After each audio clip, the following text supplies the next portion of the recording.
আরও 2 দিন ছুটি থাকবে মাইলস্টোন স্কুল অ্যান্ড কলেজে। অবকাঠামো সংস্কার নির্মাণ ছাড়াও শিক্ষার্থীদের মানসিক ও দৈহিক সুস্থতা ফিরলে আগামী মঙ্গলবার স্বল্প পরিসরে খোলার প্রস্তুতি নেওয়া হতে পারে বলে জানিয়েছে কর্তৃপক্ষ। এদিকে এমন বিপর্যয়ের পর স্কুল না খোলার দাবি জানিয়েছেন অভিভাবক শিক্ষার্থীরা। আদিত্য মামুনের রিপোর্ট।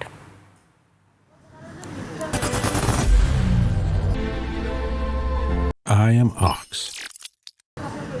ভয় আর উৎকণ্ঠায় মাইলস্টোন স্কুল অ্যান্ড কলেজে ধ্বংসস্তূপ দেখতে এসেছেন শিক্ষার্থীরা। যেন সেদিনের দুর্ঘটনা আরও দুঃস্বপ্ন হয়ে তাড়া করে তাদের। সহপাঠীদের হারিয়ে অনেকটা আড়ষ্ট কোমলমতিরা। যেদিন রবিবার সোমবারে হইল সেই দিন আমাদের লাস্ট ক্লাসে আইসিটি ক্লাস ছিল। আমার একটা ফ্রেন্ড সুভা, ওর খোঁজ পাওয়া যায়নি এখনো। স্কুলে আসতে মনে চাই কিন্তু আসতে পারি না, এটা আমার কাছে খারাপ লাগে। দুঃসহ স্মৃতির মধ্যে এখনো ঘুরপাক খাচ্ছে তাদের সন্তানরা। মানসিক স্বাস্থ্যের ক্ষতির মুখে উদ্বিগ্ন অভিভাবকরা।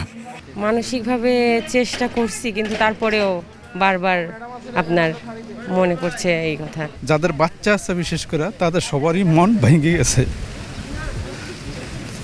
এই অবস্থায় কেউ স্বাভাবিক থাকতে পারে না। শিক্ষা কার্যক্রম পরিচালনায় আরও সময় ও প্রস্তুতি দরকার বলে মনে করেন তারা।